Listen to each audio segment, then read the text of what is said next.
மாண்புமிகு எதிர்க்கட்சி தலைவர் திரு உதயநிதி ஸ்டாலின் அவர்கள்.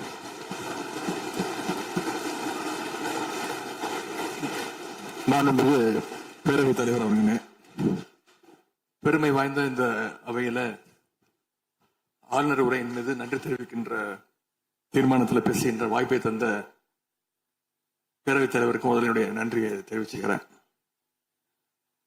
அதுமாதிரி நம்முடைய மாண்பு முதலமைச்சர் அவர்களுக்கு திராவிட முன்னேற்ற கழகத்துடைய சட்டமன்ற உறுப்பினர்கள் அனைவரின் சார்பாகவும் எங்களுடைய பிறந்தநாள் வாழ்த்துக்களையும் நான் தெரிவிச்சுக்கிறேன்.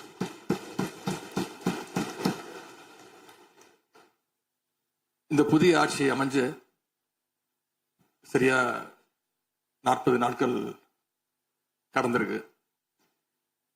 ஆளுநர் உரையின் போது நானும் எங்களுடைய சட்டமன்ற உறுப்பினர்களும் இந்த 40 நாட்கள்ல இந்த அரசு என்னென்ன பணிகள் செஞ்சிருக்கு, ஏதாவது திட்டங்கள் கொண்டு வந்திருக்காங்களா, ஏதாவது சாதனைகள் செஞ்சிருக்காங்களான்னு ஆவலோடு காத்துக்கிட்டு இருந்தோம்.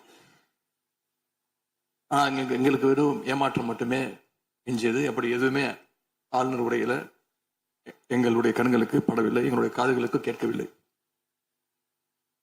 அதே ஒரு நம்பிக்கை வாக்கெடுப்பின் போது நான் பேசும்பொழுது குறிப்பிட்டு பேசினேன், ஆளுநர் வருவாரு, ஆளுநர் உரையின் மீது வந்து பேசும்போது தமிழ்தாய் வாழ்த்துக்கு முதலிடம் கொடுங்க அப்படின்னு சொன்னேன். பேரவையின் அனுமதியுடன் அலுவல் நேரம் நீட்டிக்கப்படுகிறது. அதே போல தமிழ்தாய் வாழ்த்து முதல்ல பாடப்பட்டுச்சு. உடனடியாக தேசிய கீதமும் பாடப்பட்டுச்சு. தமிழ்தாய் வாழ்த்து ஒரு முறையும் தேசிய கீதம் 2 முறையும் பாடப்பட்டுச்சு. மரபு மீறல் நடந்திருக்கு. இதுவரை கடைபிடிக்கப்பட்டு வந்த மரபை மீறி 2 முறை தேசிய கீதம் பாடப்பட்டிருக்கு. இதே கோரிக்கையை இதற்கு முன்பு இருந்த ஆளுநர் எங்களுடைய ஆட்சி காலத்திலையும் வச்சிருந்தார். ஆனா எங்களுடைய தலைவர் அப்பொழுது மிக உறுதியாக இருந்து இந்த அவையுடைய இறையாண்மையை நாங்க பாதுகாத்திருக்கிறோம். பதவியேற்பு தான் ஆளுநர் மாளிகையில நடந்துச்சு. அங்க அவர் கேட்டுக்கொண்டபடி தேசிய கீதம் வந்தே மாதரம் எல்லாம் பாடினாங்க. ஆனா இப்போ ஆளுநர் உரை மக்களால் தேர்ந்தெடுக்கப்பட்ட பிரதிநிதிகள், சட்டமன்ற உறுப்பினர்கள்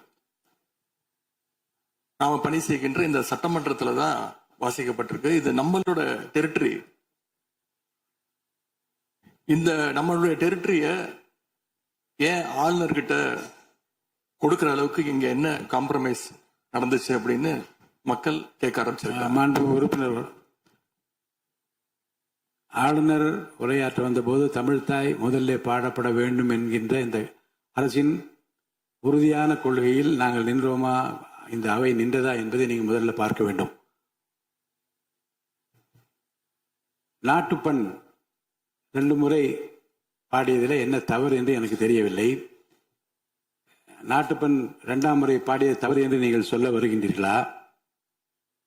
அப்படி தவறு என்றால் அது எந்த அடிப்படை தவறு என்று சொல்ல வருகிறீர்கள்? நமக்கு வேண்டியது நம்முடைய தாய்மொழிக்கு முக்கியத்துவம் தர வேண்டும், உறுதியாக நிற்க வேண்டும்.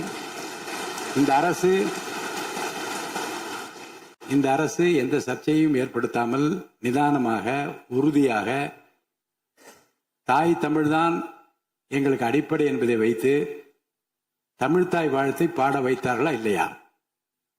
அந்த தமிழ்தாய் வாழ்த்தை பாட முடியாமல் வேறு விதமாக இந்த அவை திசை திருப்பப்பட்டு பல்வேறு பிரச்சனைகளுக்கெல்லாம் ஆளான காரணங்களை எல்லாம் 22ஆம் ஆண்டு பார்த்தோம், 23 பார்த்தோம், 24 பார்த்தோம், 25 பார்த்தோம், 26 பார்த்தோம். இந்த ஆண்டு தமிழ்தாய் வாழ்த்தை முதலில் பாட வைத்து தேசிய கீதத்தை 2 முறை பாடியதில் எந்த தவறும் இருப்பதாக நாங்கள் கருதவில்லை.